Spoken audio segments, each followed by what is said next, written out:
Everyone, मैं हूं अंजलि। स्वागत है आप सभी का आपके अपने YouTube channel Bharat GK with Anjali में। और आज अपन देखने जा रहे हैं एक महत्वपूर्ण टॉपिक, जो कि क्या है, आपका पेपर एसएससी जीडी का 10, 11 और 12 तारीख को जो हो चुका है, उसके अंदर कौन कौन से प्रश्न हैं जो लगातार रिपीट आ रहे हैं या आने की संभावना है, जिनका पेपर अभी हो चुका है और जिनका पेपर आने वाले समय में है, यानी कि कल है या आने वाले कुछ समय के बाद में है, तो उनके लिए ये वाला वीडियो काफ़ी ज़्यादा इम्पोर्टेंट होने वाला है। अगर आपकी भी एसएससी जीडी की एग्ज़ाम है तो ये वीडियो आप ज़रूर देखें, क्योंकि मैं इसके अंतर्गत आपको वो सारी चीज़ें बताने वाली हूँ कि आपको क्या करना है। क्योंकि बहुत सारों का लगातार ये क्वेश्चन आ रहा है कि उनका टाइमिंग जो है उसके अंदर कम पड़ रहा है, किस टाइप का पेपर का लेवल आ रहा है या आने वाले समय में किस टाइप के क्वेश्चन लगातार आएंगे। क्योंकि एसएससी के अंतर्गत क्या होता है, जो क्वेश्चन एक बार आ चुका है, जैसे कोई भी टॉपिक एक ले लिया है तो उनसे संबंधित आपके क्वेश्चन जरूर बनेंगे। साथ ही भारत जीके के अंतर्गत मेरे पढ़ाए हुए क्वेश्चन सारे के सारे आए हैं। जो भी स्टूडेंट मेरे से पढ़ के गया है और एग्जाम दे के आया है, वो कमेंट करके जरूर बताया कि मेरे द्वारा पढ़ाया हुआ कितना प्रतिशत एग्जाम में आया है। जो जो क्वेश्चन मैंने बताए थे एसएससी जीडी की मिक्सअप क्लासेस में, एसएससी जीडी की मैराथन क्लासेस में, जिन्होंने अटेंड करी है और उनका पेपर हो चुका है, वो कमेंट करके जरूर बताया कि उनका भारत जीके से लेवल कैसा रहा एग्जाम का। क्योंकि उसके में अंदर मैंने क्या किया है, सारे के सारे मिक्सअप क्लासेस ली थी, तो मैथ्स और रीजनिंग को छोड़ के सारे के सारे टॉपिक मैंने उसके अंदर शामिल किए थे, सारे सब्जेक्ट मैंने उसमें शामिल किए थे।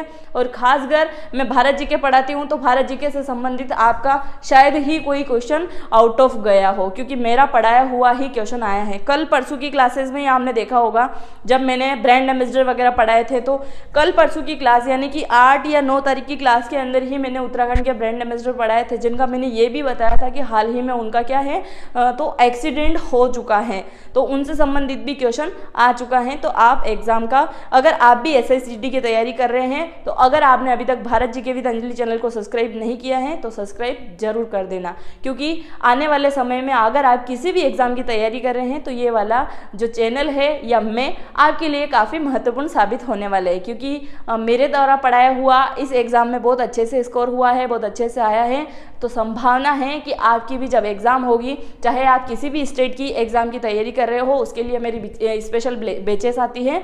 तो अगर आपने चैनल को सब्सक्राइब नहीं किया है तो सब्सक्राइब जरूर करें। देखते हैं अपन एसएससी जीडी पेपर एनालिसिस 10, 11 और 12 तारीख, यानी 10 तारीख, 11 तारीख और 12 तारीख का पेपर अपन देखेंगे। सबसे प्रथम क्वेश्चन है कि अभी तक पेपर कैसा आया है। अभी इजी पेपर आ रहा है, तो बहुत सारों के माइंड में क्या है कि पेपर अभी इजी आ रहा है तो आने वाले समय में क्या पता बहुत हार्ड हो जाएगा या हमसे बनेगा नहीं।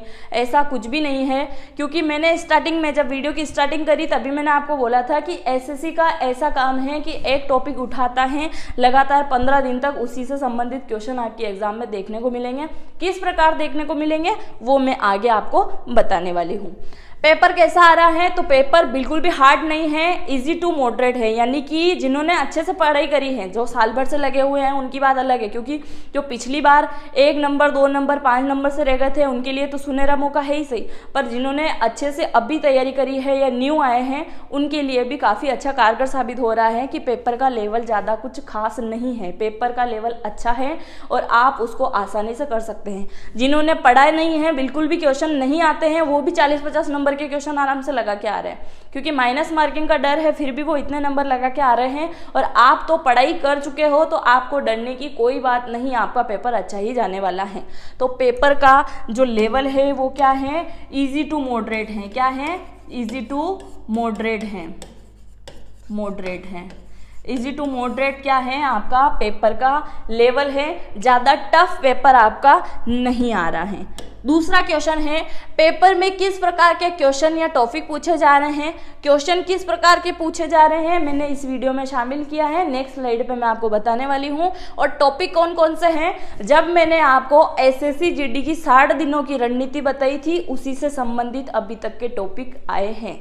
अगर आपने अभी तक वो नहीं देखा है और इस बार आपका अगर 2-3 दिनों के अंदर पेपर हुआ है या पेपर अच्छा नहीं गया है, तो आप उस रणनीति को देख सकते हैं। या आने वाले समय में अगर आपका पेपर है तो वह रणनीति आपके लिए काफ़ी अच्छी साबित होने वाली है। मैं यहाँ पे आपको बेल आइकॉन दे दूंगी, जिस पर क्लिक करके आप वो 60 दिनों की रणनीति देख सकते हैं, जिसके अंतर्गत क्या होगा कि आपकी अगर आने वाले समय में एग्जाम है तो उसको देख के आप अच्छे से प्रैक्टिस सेट लगा सकते हैं।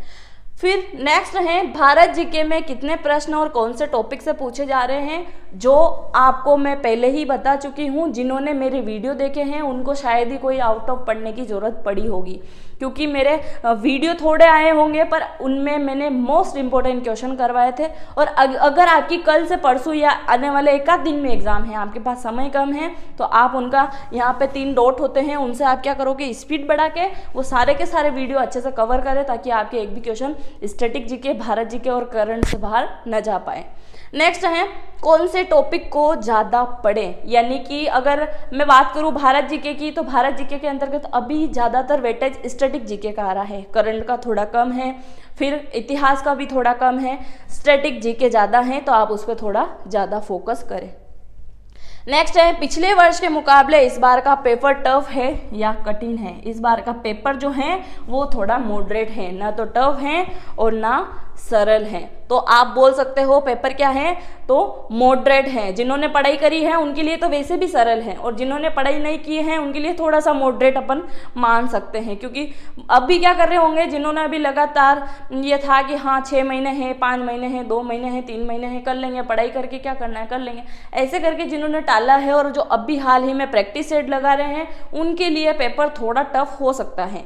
और ये जब मैंने रणनीति पढ़ाई थी उसमें मैंने आपको बताया था कि आप सीधा ही सारे टॉपिक को बिना कवर किए आप सीधा अगर उसमें चले जाते हो कि हाँ हम सीधा का सीधा क्या करेंगे, मॉक टेस्ट लगाएंगे, प्रैक्टिस सेट, तो आप ये मत करना, आप डीमोटिवेट हो जाओगे। मैंने आपको पहले ही बोला था। और आप सीधे ही अगर लगा रहे होगे तो अभी से आप डीमोटिवेट हो जाओगे, तो हमको कुछ आता नहीं है, हम पेपर में क्या करेंगे, तो वो वाली चीज़ें अब नहीं होना चाहिए। दूसरा, परीक्षा में समय की कमी होने पर क्या करें, जो कि मैं आपको काफ़ी टाइम ये बातें रिपीट कर चुकी हूँ। अगर परीक्षा में समय कम पड़ रहा है तो आपको सर्वप्रथम क्या करना पड़ेगा, ये स्क्रीन है आपकी, क्वेश्चन पेपर आ चुके हैं, क्या करोगे आप, सर्वप्रथम अपना फेवरेट सब्जेक्ट करें। मैथ्स अगर आपका बेस्ट है तो सर्वप्रथम मैथ्स उठाइए, मैथ्स को ही सॉल्यूशन कीजिए। और अगर आप रीजनिंग में परफेक्ट हैं, रीजनिंग में अभी रीजनिंग में ज़्यादातर फजल फंसाने का काम कर रही है, तो उसके अंदर आप बिल्कुल भी नहीं फंसोगे। आपको जो क्वेश्चन अच्छी तरीके से बन रहे हैं, भारत जीके का तो सीधा ऐसे ही होना चाहिए, गोली की तरह आपका क्या आंसर आना चाहिए। आपको किसका आंसर का 4 ऑप्शन का किसी की भी जरूरत नहीं होनी चाहिए। सीधा क्वेश्चन देखा, सीधा टिक लगाओ, इतना होना चाहिए। तो सीधी सी बात है, जो क्वेश्चन आपको पहले आते हैं सिर्फ आप उन्हें करेंगे, और जो फंसाने वाले क्वेश्चन दिए जा रहे हैं हर पेपर में आपको 8 से 12 क्वेश्चन ऐसे देखने को मिलेंगे जो आपको फंसा देंगे। और अगर वहाँ बीच में अटक गए ना, तो फिर आपके टाइमिंग इतना फास्ट हो जाएगा कि आपको पता नहीं चलेगा। तो यही चीज़ है कि 40-40 क्वेश्चन हर टॉपिक के आएंगे, 40-40 उसी हिसाब से आपको करना है। तो 40-40 क्वेश्चन हैं, 40-40 नंबर, सॉरी 40-40 नंबर हैं, 20-20 क्वेश्चन हर टॉपिक से आएंगे। तो आपको उसी टाइप से करना है कि हर क्वेश्चन आपको बेहतर तरीके से नंबर दिला सके, ना कि माइनस मार्किंग में आप चले जाओ। तो सर्वप्रथम आपको क्या करना है, अगर समय की कमी हो रही है तो जो आपका फेवरेट सब्जेक्ट है पहले उसे उठाएंगे, और अगर ऐसा कुछ भी नहीं है, सारे सब्जेक्ट आपके अच्छे हैं, तो आप पहले वही करेंगे जो आपको आ रहे हैं। मैथ्स का क्वेश्चन आ गया है वो कर लीजिए, 3 क्वेश्चन मैथ्स के नहीं आए हैं उसको स्किप कीजिए। फिर अगर भारत जीके के आ गए हैं उनको सीधे से कर लीजिए। फिर रीजनिंग के अगर सरल आ गए हैं, वो बन रहे हैं, तो उनको कीजिए। नहीं तो फजल वाले हैं, कथन निष्कर्ष वाले हैं, जो राउंड बना के करते ही जाओ, खत्म नहीं होते हैं, उनसे रिलेटेड आ रहे हैं, तो आप उनको क्या करोगे, सीधा ही स्किप करोगे। बिल्कुल छोड़ के नहीं आना है, अगर आपको आता है तो आप कर लीजिए, वो क्वेश्चन आप जरूर करोगे। क्योंकि आप देख सकते हो इस चीज़ को आराम से कि अगर आपका 80 यानी कि 20 का मैथ्स है, रीजनिंग है, और भारत जीके हैं 20 का, जिसके अंदर सब आ जाता है करंट वगैरह, और हिंदी इंग्लिश का है 20 नंबर, 2 4 6 8, यानी कि 80 कितने हैं क्वेश्चन हैं, और नंबर कितने हैं 160 आपको इसके नंबर मिलेंगे। 80 क्वेश्चन हैं, उसमें से 30 से 40 क्वेश्चन, मैक्सिमम 30 से 40 क्वेश्चन हर कोई करेगा। जिसको कुछ भी नहीं आता है वो भी 30 से 40 क्वेश्चन करके आएगा, और जिसको बिल्कुल भी कुछ नहीं आता है, ऐसे ही गया है पेपर देने के लिए, वो तो सारे ही करके आ जाएगा। तो 30 से 40 क्वेश्चन तो हर कोई करेगा, जो कमज़ोर हैं या जिनकी तैयारी नहीं है वो भी कर लेगा 30 से 40। अगर थोड़ी बहुत तैयारी है तो उसका स्कोर जाएगा 40 से 50 के बीच में, और उसमें भी क्या गारंटी है कि उनके सही नंबर कितने हो जाएंगे, सही आंसर कितने आ जाएंगे। और अगर आप साल भर से तैयारी में लगे हैं तो आपको टेंशन लेने की कोई ज़रूरत नहीं है। पेपर का लेवल हार्ड नहीं है तो आप आराम से इसको स्कोर कर पाओगे। तो यानी कि 80 क्वेश्चन हैं तो आप इसमें 60 प्लस क्वेश्चन आराम से कर पाओगे। ज़्यादा क्वेश्चन आपको छोड़ के नहीं आने हैं या बिल्कुल नहीं आते हैं, उनमें आपको कूदना ही नहीं है, उसको तो आपको करना ही नहीं है। तो वो वाले क्वेश्चन आपको बिल्कुल भी नहीं करना है। नेक्स्ट है, अब देखेंगे अपन अभी तक आपको किस प्रकार के क्वेश्चन पूछे जा रहे हैं एग्जाम में और किस टाइप के क्वेश्चन आ चुके हैं, या आने वाले कुछ दिनों में जो आपकी एग्जाम है उसमें किस प्रकार के क्वेश्चन पूछे जाएंगे। भारत के प्रमुख राज्यों के नृत्य यहाँ आ चुके हैं। अभी तक आपने अगर भारत की राज्यों के नृत्य नहीं पढ़े हैं तो नृत्य जरूर पढ़ लीजिएगा, क्योंकि अब क्या हुआ है कि उड़ीसा, आंध्र प्रदेश, केरल साइड के आ गए हैं, यानी कि दक्षिण भारत का पूछ लिया है, तो अभी उत्तर भारत का आपसे नृत्य पूछ सकते हैं आने वाले समय में। तो आप क्या करोगे, नृत्य और त्योहार, हाल ही में मनाए गए त्योहार जैसे कि नागालैंड के अंदर, त्रिपुरा के अंदर जो हुआ है हार्नबिल महोत्सव, तो उनसे संबंधित चीजें भी आपको अच्छे से पता होनी चाहिए। तो आप क्या करोगे, भारत के प्रमुख जितने भी राज्य हैं उनकी बेसिक नॉलेज आपको पता होना चाहिए। जैसे कि यहाँ के नृत्य, दूसरा आ जाएगा लोकनाट्य, लोकनाट्य हो गया। उसके बाद में भाषा आ जाएगी कि इनकी भाषा क्या है। फिर आ जाएगा यहाँ का जनसंख्या घनत्व या जनसंख्या कितनी है। फिर आ जाएगी साक्षरता। और इसके बाद में अपन देखें तो यहाँ के प्रमुख त्योहार, जो कि मैं आपको बता चुकी हूँ, त्योहार आ जाएंगे। उसके बाद में यहाँ के उद्यान वगैरह हैं। मतलब मेरे कहने का अर्थ इतना सा है कि आपको भारत के जितने भी राज्य हैं उनके बारे में थोड़ा बहुत बेसिक नॉलेज होना जरूरी है। अगर बेसिक नॉलेज भी है, यहाँ के मुख्यमंत्री, राज्यपाल, नवीनतम जो योजनाएं चलाई जा रही है, हाल में किसी का निधन हो चुका है, वो चीज़ें अगर पता है तो आपका ये क्वेश्चन कहीं से कहीं तक नहीं छूटने वाला। दूसरा टॉपिक भारत के प्रमुख संविधान एवं अनुच्छेद के बारे में आएगा। अभी तक क्या हो रहा है, राष्ट्रपति से संबंधित जैसे क्वेश्चन आया है, तो राष्ट्रपति से जो लेवल का क्वेश्चन आया है उसके अंदर ये नहीं आपसे पूछा गया है, राष्ट्रपति के अनुच्छेद द्वारा पूछा गया है। अब क्या होगा, अनुच्छेद आ चुके हैं, अब किस प्रकार का आ सकता है, तो राष्ट्रपति जी आपातकालीन की घोषणा कब कर सकते हैं, अनुच्छेद कब लगा सकते हैं। दूसरा वित्तीय के ऊपर आ जाएगा, वित्तीय आपातकालीन, ये नॉर्मल आपातकालीन जो लगती हैं भूखमरी के समय लगा सकते हैं, या कैसे भी युद्ध वगैरह हो, बाहरी युद्ध हो या भीतरी युद्ध हो, किसी भी प्रकार से जैसे राष्ट्रपति जी आपातकाल लगाते हैं उससे संबंधित आ सकता है। राष्ट्रपति जी की शक्तियां किस में निहित होती हैं, मतलब एक टॉपिक पकड़ लिया है, राष्ट्रपति से संबंधित क्वेश्चन आ चुके हैं। या हत्या कानूनी धारा वगैरह आपसे पूछा गया है, 301 से स्टार्ट होती है जो 307 तक खत्म हो रही है, उनसे संबंधित आ सकता है कि हत्या करने के लिए उसको उकसाया गया है, भड़काया गया है, उसके बाद में वो हत्या कर लेता है, तो उनसे संबंधित क्या है। तो राष्ट्रपति जी से संबंधित क्वेश्चन जब एग्जाम में देखने को मिलेगा तो अब राष्ट्रपति जी पकड़ लिया है तो उसी हिसाब से चलेगा। वित्तीय आपात और आपातकालीन घोषणा हो गई है, फिर शक्तियाँ किसमें निहित है, कितने सदस्यों को मनोनीत कर सकता है, और कितने अनुच्छेद में इनका चुनाव लिखा गया है, कौन से अनुच्छेद में राष्ट्रपति पद का ये किया गया है, मतलब राष्ट्रपति से संबंधित सारी चीजें आपको अच्छे से पता होनी चाहिए। फिर लोकसभा राज्यसभा है तो लोकसभा का सदस्यों का कार्यकाल क्या है, तो फिर वापस लोकसभा का कौन से अनुच्छेद में वर्णन मिलता है। फिर आ जाएगा कि लोकसभा के अंदर कौन सी शक्तियां निहित हैं, धन विधेयक किसमें पारित होता है। मतलब अगर एक टॉपिक पकड़ लिया है तो उससे रिलेटेड सारी चीजें आपको कड़ी से कड़ी मिला के चलना होगा, तभी आपको सारी चीजें याद हो जाएगी। फिर देखें प्रमुख मंत्री एवं पार्टियां, तो भारत में जितने भी राज्य हैं उनके अंतर्गत जितनी भी पार्टियां चलती है, पार्टियों से संबंधित जैसे तेलंगाना साइड उधर चले जाओ तो तृणमूल कांग्रेस हो गई है, उत्तर प्रदेश के अंदर कौन सी पार्टी है, वापस जैसे आप महाराष्ट्र आ गए तो वहाँ कौन सी पार्टी है, कांग्रेस है, बीजेपी है। तो भारत की जितनी भी 10-12 जो भी पार्टियां हैं उनसे संबंधित चीजें आपको पता होनी चाहिए कि कौन से राज्य में कौन सी पार्टी है और उनके मंत्री कौन हैं। तो ये चीजें देखनी है, क्योंकि ये अभी 3 दिनों के अंदर आए हुए पेपर के ही क्वेश्चन हैं। नोट पर चित्रण से संबंधित क्वेश्चन भी आपको, मतलब ये जो सारे मैंने इसमें शामिल किए हैं इनसे संबंधित मैं इंपॉर्टेंट क्वेश्चन आपको आराम से करवा चुकी हूँ। आपने अगर क्लासें पढ़ी है तो ये चीजें आपको अच्छे से पता होगी कि क्या क्या मैंने पढ़ाया था, क्या क्या मैंने बताया था।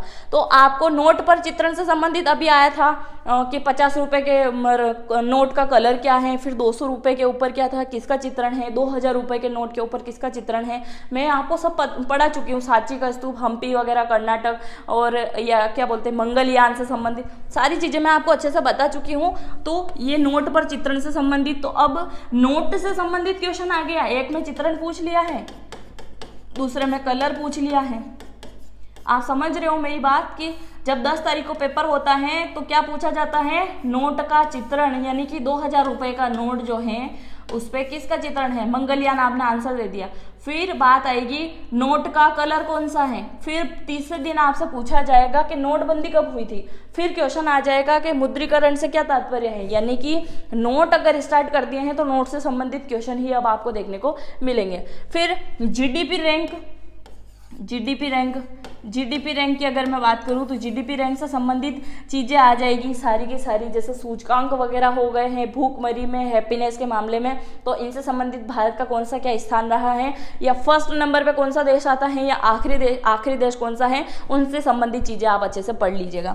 उसके बाद पंचवर्षीय योजना, तो जितनी भी भारत में योजना चलाई गई है पंचवर्षीय से संबंधित, तो कितने वर्ष की होती हैं, कौन से अनुच्छेद में आती हैं, या इनका उद्देश्य क्या था, वो चीज़ें आप पढ़ लेना। उसके बाद में कर्क रेखा कितने राज्यों से गुजरती हैं, भूमध्य रेखा क्या है या कितने राज्यों से गुजरती है, तो रेखा से संबंधित ये वाले क्वेश्चन अब बन चुके हैं। तो अब रेखा कौन सी आ जाएगी कि भारत पाकिस्तान के मध्य कौन सी रेखा है, भारत चाइना के मध्य कौन सी है, भारत अफगानिस्तान के मध्य कौन सी है, तो इसी प्रकार से आपको सारी रेखाएं याद करनी है। समाज एवं उसके संस्थापक, जैसे आर्य समाज के संस्थापक कौन है, ब्रह्म समाज के संस्थापक कौन है, इनसे संबंधित क्वेश्चन पूछे जाएंगे। तो अब जितनी भी समाज एवं संस्थापक हैं, तो मतलब राजा राम मोहन राय के बारे में अगर आपको नॉलेज है, तो अब आपको स्वामी दयानंद सरस्वती और स्वामी विवेकानंद के बारे में, बाल गंगाधर तिलक के बारे में, सभी के बारे में क्या है, नॉलेज होना चाहिए। तो ये सारी चीज़ें आप देखेंगे कि उन्होंने क्या क्या काम किया है। पुनः विवाह से संबंधित विधवा एक्ट कौन लेके आता है, आर्य समाज की स्थापना कौन करता है, तो ये चीज़ें आप अब पढ़ोगे। राष्ट्रपति, राज्यसभा, लोकसभा से संबंधित मैं आपको ऊपर बता चुकी हूँ। भारत में प्रथम, यानी कि भारत में प्रथम आम चुनाव कब हुए थे, जनगणना कब हुई थी, भारत के प्रथम प्रधानमंत्री कौन है, राष्ट्रपति जी कौन है, लोकसभा स्पीकर कौन है, पहली विश्व सुंदरी कौन है, यानी कि मिस वर्ल्ड आपसे पूछ सकते हैं। यानी भारत में प्रथम या विश्व में प्रथम, अधिकतर भारत में प्रथम पूछा जा रहा है। तो भारत में प्रथम बार जो भी चीज़ें हुई है, कोई भी सदस्य रहा है, तो वो चीज़ें आप देखोगे। फिर भारत के प्रमुख युद्ध जो कि इतिहास में घटित हुए हैं, अभी कलिंग का युद्ध पूछा गया है, मैं आपको अच्छे से पढ़ा चुकी हूँ, आपको पता होगा। कलिंग का युद्ध आ चुका है, तो अब आप रेडी रहे पानीपत के युद्ध के लिए, घाघरा का युद्ध, खानवा का युद्ध, हल्दी घाटी का युद्ध, या अन्य जो भी युद्ध हैं, पृथ्वीराज रासो, मोहम्मद घोरी के मध्य जो युद्ध हुआ था उनसे संबंधित आ सकता है। बाबर और हुमायूं के मध्य, बाबर, हुमायूं, जहांगीर, शाहजहां, शेरशाह सूरी, इनसे संबंधित, चंद्रगुप्त मौर्य, सम्राट अशोक, उनसे संबंधित अब आपको क्वेश्चन देखने को मिलेंगे। यानी कि कलिंग युद्ध आ चुका है, अशोक के बारे में पूछ लिया है, तो अब आप उनसे रिलेटेड जो भी प्रसिद्ध वहां पे राजा हुए थे उनसे संबंधित आप सारे युद्ध अच्छे से, उनका सन और किन किन के मध्य होता है वो आप देख लोगे। उसके बाद में ब्रांड एम्बेसडर, ये ब्रांडी नहीं है, ब्रांड एम्बेसडर है, क्या है, ब्रांड एम्बेसडर, ब्रांड एम्बेसडर है, क्या है, ब्रांड एम्बेसडर है। तो इसके अंतर्गत क्या होगा, ब्रांड एम्बेसडर, अभी आपसे कल परसों की एग्जाम में पूछा गया है उत्तराखंड के ब्रांड एम्बेसडर कौन है। तो अब आपको देखना है कि सारे राज्यों के, उत्तराखंड के या कोई अन्य राज्य हो, उन राज्यों के वो क्या बोलते हैं, ब्रांड एम्बेसडर कौन है, सारे के सारे राज्यों के ब्रांड एम्बेसडर आपको पता होने चाहिए। हाल ही में कोई नई कंपनी या योजना आ चुकी है, उसके ब्रांड एम्बेसडर किसे बनाया गया है, वो चीज़ें आपको देखना है। फिर देखने हैं प्रमुख समझौते। प्रमुख समझौते सिर्फ आपको भीगे याद नहीं करने हैं कि भारत के और कौन से देश के मध्य ये समझौता हुआ, कितना ज्ञापन हुआ है। जैसे अभी भारत और अमेरिका, फ्रांस के मध्य बहुपक्षीय जो वार्ता हुई है उसमें 7 समझौते हुए हैं, उस पर सिग्नेचर किया है। ये हाल ही में घटित घटना है, तो ये करंट अफेयर के अंदर आएगा। और मैंने आपको बताया है कि भारत के अंतर्गत जो जीके वगैरह पूछा जा रहा है उसके अंदर इतिहास से ज़्यादा आपको स्टैटिक जीके का लेवल देखने को मिलेगा।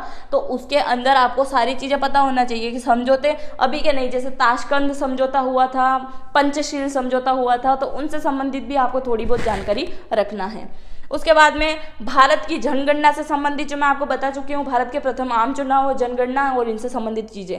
प्रमुख खेलकूद आपको देखने हैं, अभी तक खेलकूद नहीं पूछे गए हैं पर अब आने की संभावना है, क्योंकि होता है ना कि टॉपिक खत्म होना शुरू हो जाते हैं। ये टॉपिक आ चुके हैं, अब दूसरे आएंगे। पर क्या होता है कि एसएससी के एग्ज़ाम में जैसे कि 10 से 12 दिन इसी टाइप का लेवल चलेगा कि राष्ट्रपति से संबंधित पूछा है तो उसी से संबंधित क्वेश्चन बना देंगे, नोटबंदी से पूछा है तो नोटबंदी से। अब क्या होगा कि खेलकूद से संबंधित क्वेश्चन आपको आने चाहिए, यानी कि ओलंपिक, पैरालंपिक, ये करंट के क्वेश्चन जो थे, कौन सा मेडल किसने जीता, कहाँ पे आयोजित हुआ है, किसने अध्यक्षता करी है, वो सारी चीज़ें आपको देखना है, कौन सी खेल से कौन सी ट्रॉफी संबंधित हैं, ये चीज़ें। उसके बाद में प्रमुख पुरस्कार वगैरह देखने हैं। हाल ही में सबसे बड़े पुरस्कार जैसे ज्ञानपीठ पुरस्कार हैं, साहित्य के अंतर्गत है, इसके अलावा क्रिकेट में दिया गया पुरस्कार है, ओलंपिक में दिए गए पुरस्कार हैं, या अर्जुन पुरस्कार हो गया, भारत का सबसे बड़ा भारत रत्न है, पद्म विभूषण है, भूषण है। तो सारे के सारे जितने भी पुरस्कार हैं वो आपको देखना है। तो आपको ये सारे टॉपिक अच्छे से समझ में आ गए होंगे कि आने वाले समय में अगर आपका पेपर है तो इनसे संबंधित आप ज़्यादा टाइम नहीं लगता है इन सबको पढ़ने के लिए, मैक्सिमम 1 दिन 2 दिन काफ़ी हैं, ये सारी चीज़ें आप अच्छे से कवर कर सकते हैं। और इनसे संबंधित क्वेश्चन तो मैं आपको क्लासेस में कंप्लीट करवा चुकी हूँ, अगर आपने नहीं देखा है आप प्लेलिस्ट जाके चेक कीजिए, और टाइम कम है तो उसका स्पीड बढ़ा के आप अच्छे से उसको कवर कीजिए। नेक्स्ट है हिंदी में क्या पूछा जा रहा है। हिंदी में आपको पता है ग्रामर के अलावा कुछ भी नहीं आता है, तो आप आराम से कर सकते हो। पर्यायवाची, अभी नल, नदी, नील का आ गया है, सूर्य का आ गया है, चंद्रमा का आ गया है, तो अभी थोड़ा और आ जाएगा, पेड़ पौधों का आ जाएगा, घर मकान का आ जाएगा, गाड़ी का आ जाएगा, तो उसी प्रकार के आपको देखना है। मुहावरे, लोकोक्तियाँ सभी को आती हैं, वो थोड़ा और आप देख लेना कि किस प्रकार से किया जाता है, क्योंकि थोड़ा प्रायोगिक करोगे, लॉजिक लगा के अगर आप करोगे तो आराम से बनेगा। गलत विकल्प छांटना है, यानी कि पूरा एक शब्द दे देंगे उसमें त्रुटि आ जाएगी। जब मैंने सॉल्यूशन कराया था तो हमने कोई माल उसके हाथ में बेचा था, तो कोई माल हाथ में नहीं बेच सकता ना कि उसको बेचा था सिर्फ इतना ही आएगा, तो इस प्रकार से आप समझ सकते हो प्रैक्टिकली करके। तो ऐसे गलत विकल्प और क्रिया, कर्ता, कर्म, राम जा रहा था, राम जाता है, उनसे संबंधित चीज़ें आ जाएगी। रिक्त स्थान भरना है तो 4 ऑप्शन रहेंगे, उनको अच्छे से बिठा के सेट कर करके आप देख सकते हो, रिक्त स्थान आप भर सकते हो। विलोम शब्द चुनना है, ये भी करना है, वाक्य को पूरा करना है। कोई भी शब्द अगर कोई भी वाक्य दिया हुआ है तो उसको आप 4 बार बोल के देखोगे और सारे ऑप्शन जो है उनको रख के देखोगे, तो वैसे ही जब क्वेश्चन पूरा कंप्लीट होगा तो वाक्य भी पूरा हो जाएगा और वो भी आप आराम से कर पाओगे। गद्यांश पद्यांश, तो गद्यांश के अंतर्गत आपको पूरा एक पैराग्राफ दिया जाएगा जिसको पढ़ के उसी के अंदर से आपको आंसर ढूंढ के निकालने हैं, वो भी आप आराम से कर लोगे। फिर बात करें मैथ्स की, तो नंबर सीरीज के क्वेश्चन लगातार आ रहे हैं। जिन्होंने एससीजीडी की रणनीति वाला वीडियो देखा है, ये उनके लिए बताने की मुझे जरूरत नहीं है, इसमें मैंने मैथ्स और रीजनिंग दोनों ही शामिल किए हैं, मैथ्स और रीजनिंग, तो ये आप अच्छे से देख लीजिए। कैलेंडर से संबंधित क्वेश्चन आ रहे हैं, तो कैलेंडर का टॉपिक अगर कवर नहीं किया है, इनको सिर्फ प्रैक्टिस सेट लगाने की जरूरत है। 2 घंटा 3 घंटा भी अगर आप पढ़ोगे, अगर पहले से ही आपकी तैयारी है तो ये आराम से हो जाएगा। पासा, coding, decoding, blood relation, mirror image, calendar, Disha and दूरी, सीटिंग अरेंजमेंट, और फजल वाले क्वेश्चन आ रहे हैं। सीटिंग अरेंजमेंट में आपको फंसा देंगे, ये इधर इसको बिठाना, इधर उसको बिठाना, और इससे संबंधित आप फंस जाओगे, ये क्वेश्चन आप आखिरी में करोगे। सीटिंग अरेंजमेंट का हो गया है, इसके बाद में मिरर इमेज आ रहा है, उसके बाद में पानी वाला आ जाएगा, पानी का मिरर जो पानी का जो इमेज बनता है उनसे संबंधित क्वेश्चन आ जाएगा। ब्लड रिलेशन आ चुका है, तो अब इसी से संबंधित क्वेश्चन आएंगे। अब ये हो चुका है तो अब आपको सारी चीज़ें वो भी देखनी है। चक्रवर्ती ब्याज आपको पढ़ के जाना है, क्योंकि अभी 10 दिन लगातार अगर पेपर हैं तो उसके अंदर ये चीज़ें आ जाएगी, तो फिर वापस आपका पेपर का लेवल थोड़ा सा चेंज हो सकता है। तो चक्रवर्ती ब्याज आपको पढ़ना है, साधारण ब्याज भी आपको पढ़ना है, समय दूरी आपको पढ़ना है, समय दूरी पढ़ना है। समय दूरी के अंदर आपको सारे ट्रेन वाले क्वेश्चन, पाइप टंकी वाले, कार्य समय वाले भी आपको पढ़ना है, कार्य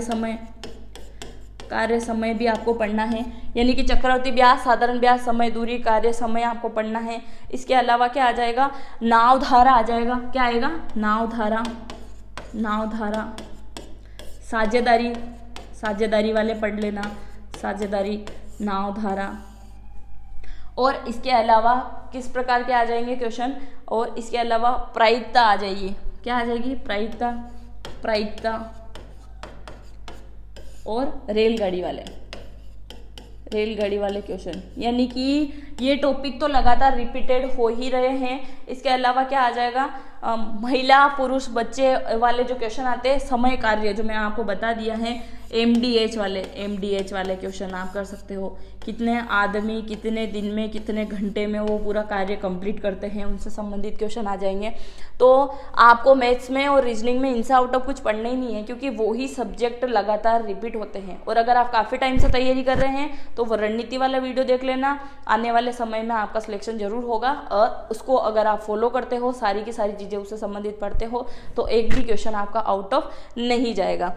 और जो भी मैंने पढ़ाया था उनसे संबंधित क्वेश्चन एग्जाम में आए हैं। और अगर आप मेरे से पढ़ के गए हो और एग्जाम दे के आए हो तो आप मुझे ज़रूर कमेंट करें कि किस प्रकार के क्वेश्चन आए हैं, मेरे बताए हुए क्वेश्चन आए हैं एग्जाम में या नहीं आए हैं, आप खुद मुझे कमेंट करके बताएंगे। चलिए, आपको ये सारी जानकारी जो भी मैंने दी है आई होप समझ में आ गई होगी। और आने वाले समय में जिनका भी एग्जाम है उनको बेस्ट ऑफ लक। आप अच्छे से तैयारी करें और अपना और अपने माँ बाप का सपना पूरा करें। मिलते हैं नेक्स्ट वीडियो में। जुड़े रहे भारत जी के विद अंजलि चैनल के साथ में। और अगर वीडियो अच्छा लगा है या आने वाले समय में आपके करीबी दोस्त किसी का भी एग्जाम है तो उसको ये वीडियो जरूर शेयर करें। मिलते हैं नेक्स्ट वीडियो में। Thank you. जय हिंद, जय भारत।